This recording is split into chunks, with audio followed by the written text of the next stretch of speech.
Assalamualaikum warahmatullahi wabarakatuh. Alhamdulillah wa syukurillah wassalatu wassalamu ala rasulillah wa ala alihi wa sahbihi wa ba'du. Ya ayyuhal hadirun rahimakumullah, usiku wa nafsi taqwa wa taqun. Ya ayyuhalladzina amanu taqullaha haqqa tuqatih wa la tamutunna illa wa antum muslimun. Ya ayyuhalladzina amanu taqullaha wa qulu qawlan sadida yuslih lakum a'malakum wa yaghfir lakum dzunubakum wa may yuti'illaha wa rasulahu faqad faza fawzan 'azima. Bapak dan Ibu jamaah, harapan kita semua tentunya mudah-mudahan Allah Subhanahu wa Ta'ala senantiasa melimpahkan hidayahnya dan kasih sayangnya kepada kita semua. Dan alhamdulillah, lagi-lagi kita mensyukuri bahwa pada malam yang berbahagia ini, selain kita datang untuk memenuhi panggilan untuk rukuk dan sujud, kita juga lanjutkan dengan memanfaatkan sisa kesempatan untuk sambil menunggu waktu isya kita melakukan taklim atau katakanlah saling mengajar. Mudah-mudahan paham kita, ilmu kita lebih meyakinkan kita di dalam mengamalkan kewajiban-kewajiban kita sebagai hamba Allah Subhanahu wa Ta'ala. Untuk malam ini Bapak dan Ibu, saya masih kembali setelah lama sekali pengajian kita terputus, kembali kepada materi lama, yaitu membahas tentang salat dan kaitan-kaitannya lah, katakan begitu. Dan kita mempelajari ini bukan bahwa salah-salah kita selama ini salah atau salah-salah selama kita ini bakal tidak. Yang kita pelajari ini Bapak dan Ibu adalah untuk kesempurnaan. Untuk kesempurnaan, karena yang dijamin oleh Rasulullah Sallallahu Alaihi Wasallam bahwa siapa yang rukuknya sempurna, sujudnya sempurna, dan khusyuk di dalam melaksanakan salat, kana lahu 'alallahi ahdun ayyudkhilahul jannah. Ia telah mendapatkan jaminan untuk masuk surga. Jadi itu yang kita target, itu yang kita kejar. Bagaimana supaya salat kita ini bisa sempurna. Dan kita sportif, kita jujur ya, bahwa memang kita atau banyak di antara kita di dalam melaksanakan salat ini banyak kekurangan-kekurangan yang perlu disempurnakan. Kita jujur di sini ya, banyak kekurangan-kekurangan yang perlu disempurnakan. Khusus untuk malam ini Bapak dan Ibu, saya masih kembali ke tentang salat berjamaah ya. Salat berjamaah, karena kenapa sebenarnya Allah tidak menghendaki, Rasulullah tidak menghendaki kalau kita ini salat fardu di rumah, Pak. Allah tidak kehendaki kita salat fardu di rumah. Percuma masjid ini dibangun kalau kita bisa salat fardu di rumah. Tidak bisa sama sekali, Pak, kecuali ada halangan syar'i. Artinya ada halangan-halangan yang diterima oleh agama. Tapi kalau tidak, yakin Bapak dan Ibu, khususnya bapak-bapak ini, yakin kalau Bapak akan tetap mendapatkan pertanyaan-pertanyaan nanti di hari kemudian. Apalagi kalau memang salat kita memang tidak mencapai tingkat sempurna. Apanya Pak salat? Apanya salat jamaah yang kita mau bahas? Banyak sebenarnya Pak, banyak. Tapi khusus yang untuk malam ini tentang sah ya. Kenapa sengaja saya bawa bukunya Pak ya? Karena sebenarnya masalah ini sudah berulang-ulang saya sampaikan, tapi seolah-olah ada di antara kita kurang yakin, kurang percaya kalau hanya kita sampaikan begitu saja, kecuali dibuka bukunya, dibacakan hadisnya, kemudian ditambah penjelasan-penjelasan. Karena ini tidak terlalu banyak penjelasan, Pak. Bicara soal sab ini tidak terlalu banyak penjelasan. Cuma ada satu hal yang perlu kita sadari bersama, Pak. Rasulullah bersabda, ya, sawwu sufufakum fa inna taswiyatas sufuf min tamamis shalah. Sempurnakan saf kamu, sempurnakan saf kalian, karena sempurnanya saf termasuk kesempurnaannya salat. Ya, dengan istilah ini tidak sempurnanya saf, tidak sempurnanya salat. Maka seperti yang kita katakan tadi, kalau sudah salat sudah sempurna, karena lahu alallahi ahdun ayyudkhilahul jannah. Ya, kapan salat sudah sempurna, kita sudah dapatkan jaminan masuk surga. Berarti dosa-dosa kita dimaafkan. Karena tidak mungkin kita masuk surga kalau ada dosa tidak dimaafkan. Kecuali dosa kita dengan sesama kita manusia. Itu karena ada hadis menyebutkan Allah tidak akan maafkan dosa kita kepada manusia kecuali manusia yang tempat kita berdosa itu memaafkan kita. Allah tidak mau. Ya, ini bahaya, Pak, ya. Allah tidak akan memaafkan dosa kita kepada orang kecuali orang itu sendiri yang mau memaafkan kita. Jadi kembali tadi, sawwu sufufakum, sempurnakan saf kamu, fa inna taswiyatas sufufi min tamamis shalah, karena sempurnanya salat, saf termasuk sempurnanya salat, ya, salat. Makanya Bapak dan Ibu, ya, kalau saf itu rusak dan kebetulan kita menjadi penyebab rusaknya saf, ya, artinya saf itu tidak sempurna karena kita kebetulan menjadi penyebab sampai saf itu rusak, maka kita menjadi penyebab salat kita tidak sempurna. Apa kita tidak dosa, Pak? Apa bukan dosa besar ini? Gila. Kalau kita menjadi penyebab saf tidak sempurna, maka kita menjadi penyebab salat tidak beres, tidak rusak. Ada kekurangan. Makanya penting sekali, Pak, untuk kita mempelajari ini tentang saf, ya. Dan di buku ini, Pak, kebetulan banyak sekali dalil-dalil, ya, banyak sekali dalil-dalil berbicara tentang kesempurnaan saf itu. Antara lain, Pak, ya, antara lain bahwa kita menemukan dalil ini sahih, Pak, ya. Sahih di mana Al-Barra bin Azib, salah seorang sahabat yang banyak meriwayatkan hadis, menyebutkan begini. Karena Rasulullah sallallahu alaihi wasallam ya'tina hiyatas safi. Nabi untuk membereskan saf, Nabi untuk menyempurnakan saf, beliau mendatangi ujung-ujung saf. Coba, Pak, kalau dianggap ini tidak penting. Nabi sebelum takbir, setelah tamat, Nabi mendatangi ujung-ujung saf. Wa yusawwi baina suduril qaum, dan beliau sengaja meluruskan dada-dada orang di dalam saf itu, ya. Dia meluruskan dada supaya dada itu lurus antara dada yang satu dengan dada yang lain.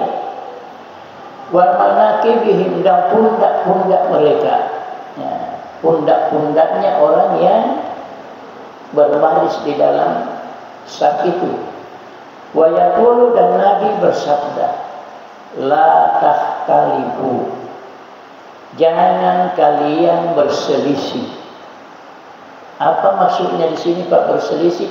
Jangan di dalam saf itu ada di belakang, ada di depan. Safnya jadi bengkok. Begitu maksudnya. Jangan berselisih.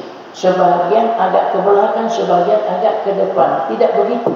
Diluruskan betul-betul oleh Nabi. Nabi datangi ujung-ujung saf, kemudian meluruskan itu saf. Dan Nabi berkata, la tahtalifu, jangan berselisih. Fa takhtalifa qulubukum, yang akibatnya hati-hati kamu berselisih. Artinya uhuwah rusak, uhuwah bisa lemah. Kalau saf-saf salat ini tidak beres, maka persaudaraan kita itu lemah. Sedikit-sedikit bertengkar, sedikit-sedikit berselisih, bahkan kadang-kadang berkelahi. Na'udzubillahi min zalik. Soal kecil Pak, kalau memang hati kita tidak mantap, hubungan satu dengan yang lain tidak kuat, maka persoalan kecil pecah lagi kekeluargaan, pecah lagi persahabatan, yang kadang-kadang hubungan persahabatan itu putus sampai bertahun-tahun. Soal kecil. Sebagai contoh Pak, kita misalnya, kalau ukhuwah kita baik dan ukhuwah kita tidak baik. Ada saudara kita minjam motor Pak, minjam motor karena kebetulan butuh sekali, dan kita berkewajiban memberi bantuan. Karena sebenarnya kalau ada saudara kita butuh bantuan dan kita mampu membantu tapi tidak membantu, maka itu pertanyaan di hari kemudian Pak. Jangan dikira ini kecil. Ada saudara kita minta bantuan, kita bisa bantu tetapi kita bikin alasan untuk tidak membantu, ini akan menjadi pertanyaan. Karena kita satu dengan yang lain itu satu, ya, saling mencukupi, saling melengkapi. Ya. Ada orang pinjam motor, dia bawa pakai itu motor, tahu-tahu jadi kecelakaan Pak, terjadi kecelakaan, ya, motor rusak, ya. Mungkin tidak terlalu lah, ya, rusak motornya, ya. Dia bawa motor itu kembali kepada yang punya, minta maaf, karena pernah Pak kecelakaan apa sih, ya, masuk orang di motor, ya. Apa kata yang punya motor? Ya, risikonya, ya. Risikonya kan kamu yang bawa. Kalau motor itu di sini kan tidak rusak. Pak Prima, saya tidak akan terima kalau tidak kembali seperti semula. Itu. Kasihan kalau yang minjam ini tidak mampu Pak memperbaiki. Kasihan sekali kalau tidak mampu. Ya, tapi kalau mampu mudah-mudahan bisa segera diperbaiki. Risikonya, ya, kamu yang pakai, kamu yang rusak, saya tidak akan terima kalau tidak seperti semula. Ini kalau ukhuwah kurang kuat. Tapi kalau ukhuwah kuat Pak, kejadiannya seperti itu. Datang yang pinjam motor, kadang pernah sudah masalah di motor, kecelakaan, nak kasih. Agak sepuluh motor, nanti pelin nanti. Anu pelin nanti mau posarai. Kan masalah di mana kaya gitu masalah. Nah, ini ukhuwah itu mantap Pak. Dan beginilah contohnya. Inilah pentingnya salat berjamaah dipelihara Pak, supaya mantap kita punya ukhuwah. Pada toko maupun raya kadang-kadang pendeta Cibatu Mimarupa, ya. Kasih kata tangganan minta ni penena Mimarupa. Baik orang-orang ya. Tolek na di palisuan, baik dia naga adek na sianto ita siminggu ta sihulan na udah piring sebiji Pak, berapa sih harganya itu piring? Namun jadi perselisihan, sumber pertengkaran. Atau kadang-kadang anak-anak kecil kita berkelahi Pak. Itu anak-anak apakah berkelahi pagi ini? Aku sebentar sebelum dulu, tapi dicampur sisi. Maka dia nak terpopulis ke bawah aku terpilih nanti anak. Oleh tu anak tuan-tuan dia kora-kora kurang ajar Pak. Maka gak si tahu. Si hulet tidak sewa ada anak tak. Dia namanya macam ini kalau tidak mantap umur. Inilah sebenarnya Pak salah satu di antara rahasia kenapa kita disuruh salat berjamaah dengan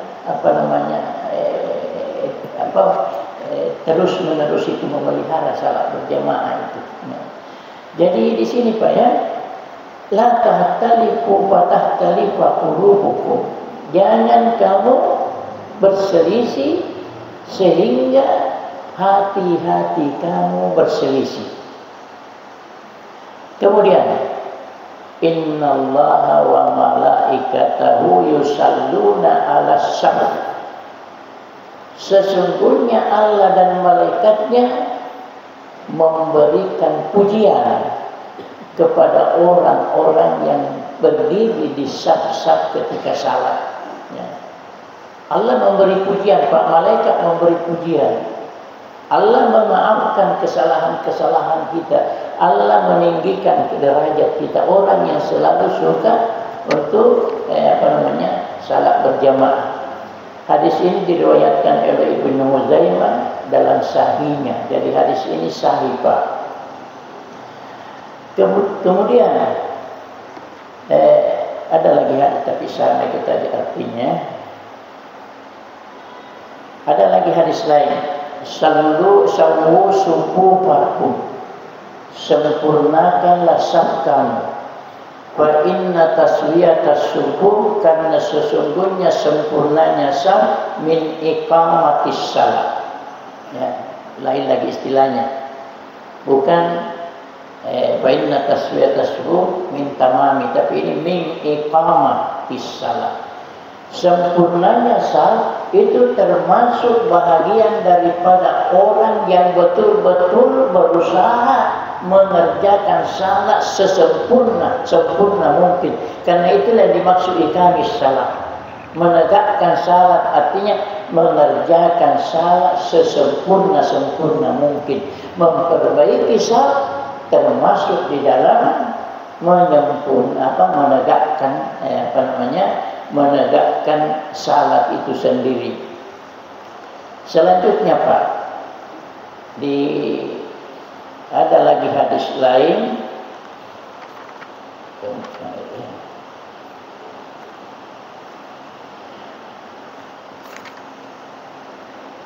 Ini juga dari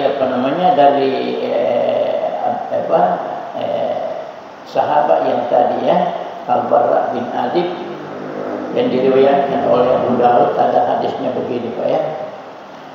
Sawwu sufufakum wa qaribu bainaha. Ya. Sempurnakanlah saf kamu. Wa qaribu bainaha. Dan dekatkan, maksudnya di sini dekatkan, rapatkan. Ya. Sempurnakan saf dan rapatkanlah bainahuma, antara sisi-sisi dua orang. Ya. Antara sisi-sisi dua orang. Jadi setiap orang berusaha bergeser menyempurnakan merapatkan pundak-pundak kita. Wahadu bil a'naqi, dan luruskan pundak-pundak, diluruskan, Pak. Fa walladzi nafsi biyadihi, demi Allah yang jiwaku di dalam genggamannya. Ya, itulah bahasa Nabi untuk menunjukkan kelemahan kita sebagai manusia. Apapun kehebatan kita, apapun kelebihan kita, terlalu kecil bagi Allah Subhanahu wa taala. Maka fawalladzi nafsi biyadi, demi Allah yang jiwaku dalam genggamannya, inni la arasyaitana, sesungguhnya aku melihat setan-setan itu yadkhulu min halalis safi, keluar masuk di celah-celah saf ka'annahal khazab, seperti anak-anak domba atau anak-anak kambing. Artinya anak-anak kambing itu, Pak, tidak pernah berhenti, ya, lari terus, berkejar-kejaran terus. Maka Nabi mengatakan, begitulah saya melihat setan-setan itu berusaha mengganggu orang di dalam salat. Dan bagaimana bentuk gangguannya itu, Pak? Kita kalau jujur, Pak, kita bisa merasakan banyak sekali kelalaian yang kita lakukan di dalam salat. Ya. Dan banyak sekali pikiran-pikiran kita melayang-layang, Pak, keluar daripada memikirkan pekerjaan salat yang kita kerjakan. Itu semua karena gangguan-gangguan setan, Pak. Kita semua menyadari, jujur kita, Pak, bahwa begitulah yang kita alami itu. Kemudian ada juga hadis Ibnu Umar ya, bahwa Rasulullah Shallallahu Alaihi Wasallam bersabda, kurang lebih dengan itu Pak. Tapi ini kita baca-baca semua hadisnya menunjukkan bahwa hadis tentang itu banyak sekali. Aqimus subuh wa hadu bainal manakib. Tegakkan saf. Tegakkan saf. Nabi tidak mengatakan lagi sempurnakan, subuh tegakkan. Ya. Artinya maksimalkan usaha kamu mencapai saf yang sempurna itu namanya tegakkan. Maksimalkan usaha kamu bagaimana kamu membentuk saf itu sempurna. Bagaimana maksimalnya Pak? Kita masing-masing bertanggung jawab melihat lurusnya ini saf ke kiri dan ke kanan, dan kita berusaha bagaimana supaya rapat antara satu dengan yang lain. Kalau ada yang bolong Pak, ada yang kosong, kita tutup. Kita sudah jelaskan dulu Pak bagaimana cara menutupnya. Begini Pak ya. Karena imam itu harus mengatakan wasitul imam. Letakkan imam di tengah-tengah. Lalu Nabi menunjuk orang yang bisa berdiri di belakangnya, orang-orang dewasa yang punya ilmu. Ya. Kenapa? Itulah Nabi pilih karena kadang-kadang imam barangkali mau digantilah umpamanya begitu. Jadi orang yang ada di belakang imam itu patokan Pak, patokan. Jadi kalau ke sebelah kanan ini, saat ke sebelah kanan ada bolong, ada kosong, maka orang yang di sebelah kiri berusaha masuk Pak. Jangan tunggu yang sebelah kanan ke sana, ya, yang sebelah kiri ke sini. Ya, yang sebelah kanan ke sini. Jangan tunggu yang sebelah kiri ke sana, jangan Pak. Ini yang di belakang imam patokan. Jadi itu rapat pertama. Kemudian yang keduanya rapat ke sini. Kemudian begitu terus sampai begini juga yang sebelah kanan, yang ke sebelah kiri Pak. Kalau di sini terjadi yang kosong, maka yang sebelah kiri maju ke kanan. Bergeser Pak. Bergeser. Ini dilakukan bukan saja waktu kita mau takbir, bukan Pak. Bukan waktu kita mau takbir. Ketika kita sudah sujud dan saf kita terputus, tutup cepat. Nah, begitu maksudnya Pak. Kita tegakkan saf itu. Jadi aqimus subuh wa hadu bainal manakib. Luruskan pundak seperti itu tadi. Wasuddul halal. Ya, ada tambahan di sini. Suddul halal. Tutup yang kosong. Ya, tutup yang kosong. Itu tadi caranya tutup yang kosong begitu Pak. Ya, kalau yang sebelah kiri masuk ke kanan, kalau yang sebelah kanan masuk ke kiri. Itu suddul halal. Walinu bi aidi ikhwanikum. Ya. Dan berlemah lembutlah kamu dengan tangan saudaramu. Apa artinya berlemah lembut dengan tangan saudaramu? Karena misalnya Pak, kita ini di sebelah kiri, kalau kita di kanan ya, kita di sebelah kiri, kosong di sebelah kanan kita, kosong di sebelah kanan kita. Maka kita yang di kiri ini, di kirinya orang kosong ini bertanggung jawab untuk menarik ini di sebelah kiri. Jadi ditarik itu orang Pak, kalau perlu ditarik. Kita yang di sebelah kiri imam, kalau ada kosong, kita tarik yang di sebelah kiri masuk ke kanan. Supaya jangan kosong. Ketika kita ditarik, lino biaidi ihwanikum, artinya berlemah lembut, artinya sederhana, cepat-cepatlah kamu bergeser kalau ditarik. Karena kadang-kadang ada orang Pak, yang saya pernah alami Pak, dua kali saya Kalau berapa tahun na ita-ita mika. Ita-ita. Minta utang na yang ketiga kalinya macam kinajurok atau na. Mau berketok kepada lini dia berpido. Tidak begitu Pak yang dimaksud lino bi aidi ihwanikum. Berlembut-lembutlah kalau kamu ditarik. Begitu maksudnya. Wala tazaru murujatil lisyayatin. Ajak mengurangi lapangan permainan setan. Jangan bikinkan lapangan permainan setan. Karena kalau ada foto kosong Pak, itu lapangan takronya setan, lapangan push-up-nya setan di situ. Kapan ada kosong, sedangkan yang tidak kosong dimasuki, apalagi kalau memang kosong. Nah itu Pak bahayanya. Jadi kalau kosong itu sah, pastikan bahwa orang yang berdiri di situ ngau, dia punya perhatian terhadap salat yang dikerjakan. Baru ada di sini Pak. Ini yang lebih berbahaya. Wa man wasala safan wasalahullah wa man qata'a safan qata'ahullah. Barang siapa yang berusaha menyambung saf yang putus, Allah menyambung hubungan dengan dia. Wa man qata'a safan, dan barang siapa yang memutuskan saf gara-gara dia putus saf, qata'ahullah, Allah tinggalkan dia. Allah putuskan hubungan dengan dia.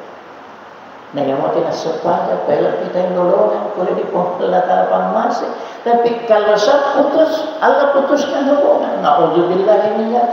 Jadi kira-kira yang enggak uji persoalan becu Pak, kok jangan-jangan.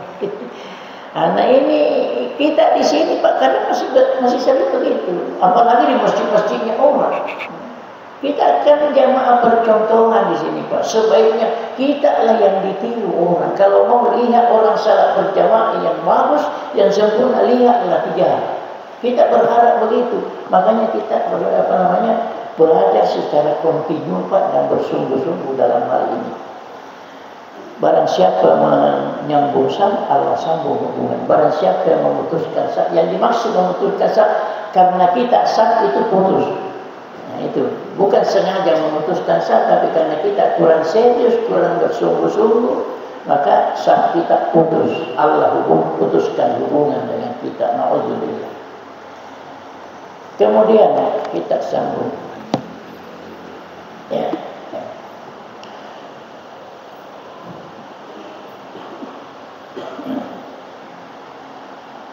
Banyak sekali hadis Pak, tapi ya kita lupa saja dulu.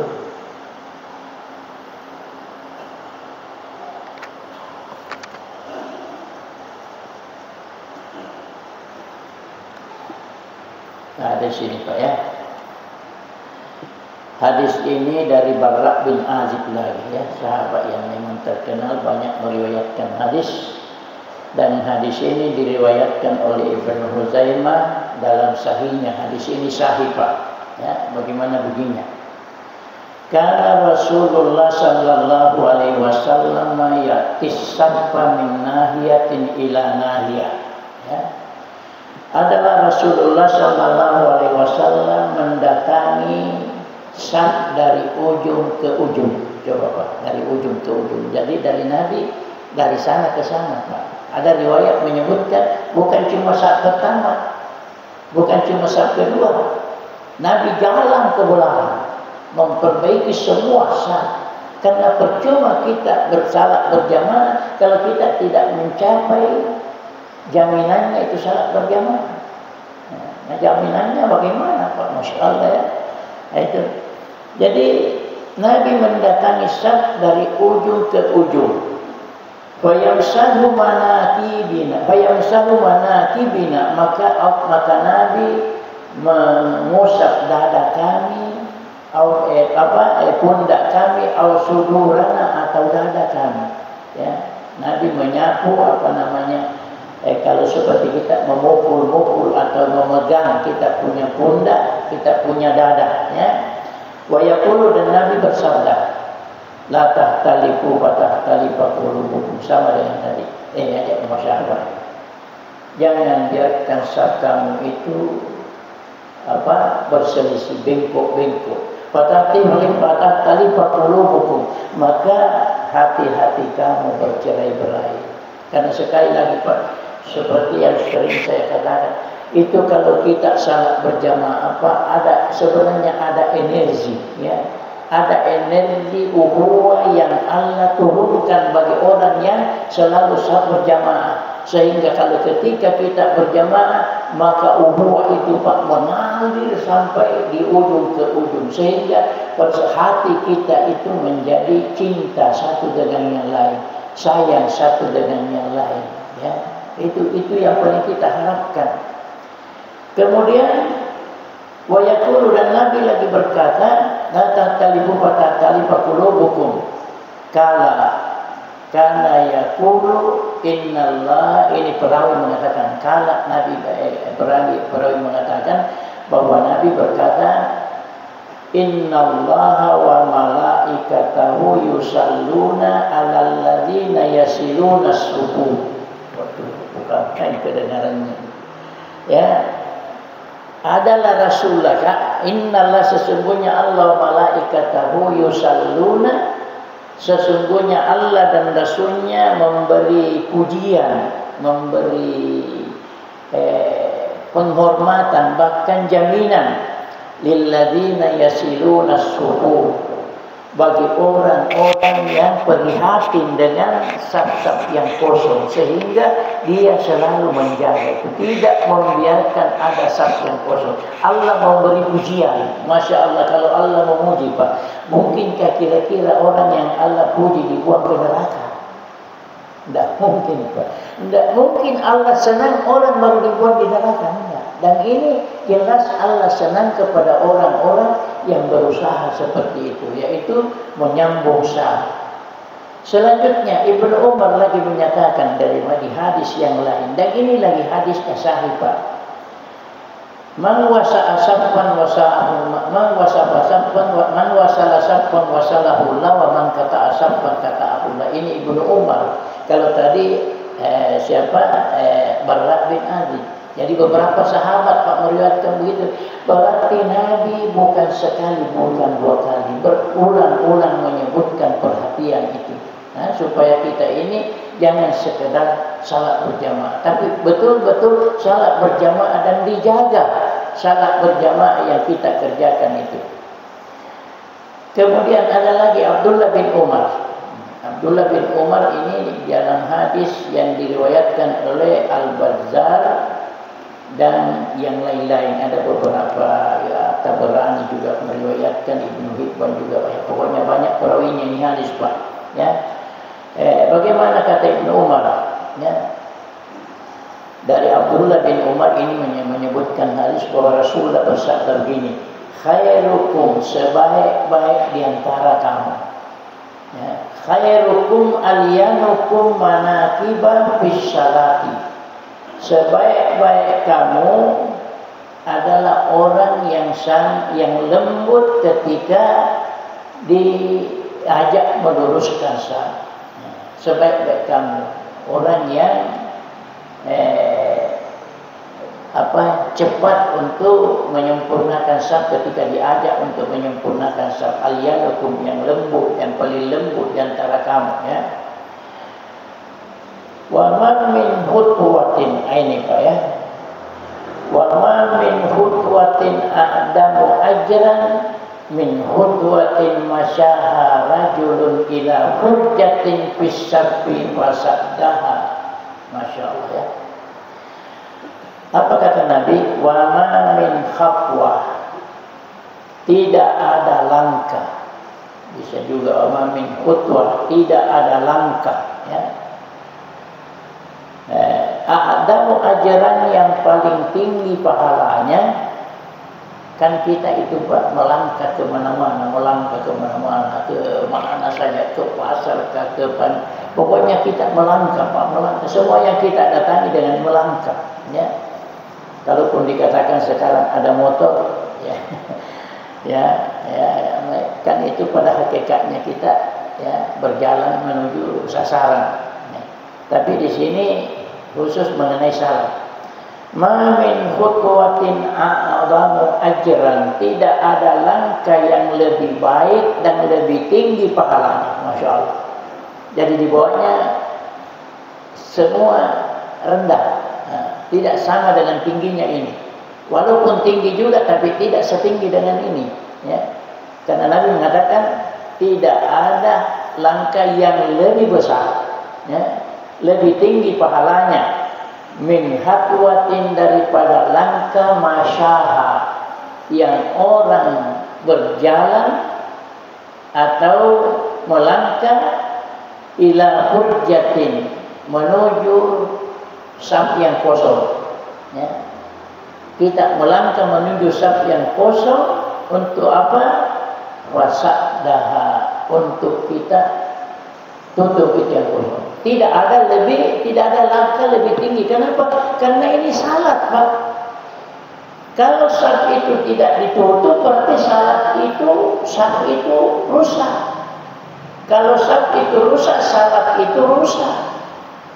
Rusaknya tidak sebagaimana rusaknya barang lain. Artinya jatuh nilainya, Pak. Jatuh nilainya. Kapan saf rusak, maka jatuh nilainya saf itu. Kapan saf jatuh nilainya, maka salat juga jatuh nilainya. Maka kalau orang melangkah untuk menutupi saf yang terbuka, yang putus itu supaya kembali sempurna, itu wajar. Kalau Nabi mengatakan tidak ada langkah lebih hebat dari itu, wajar saja kalau Nabi bilang begitu, karena salat, Pak. Apapun yang kita lakukan tapi salat kita tidak diterima oleh Allah, na'udzubillah min dzalik. Alangkah celakanya kita ini, Pak, ya. Jadi kira-kira semogalah hadis-hadis yang kita pelajari ini betul-betul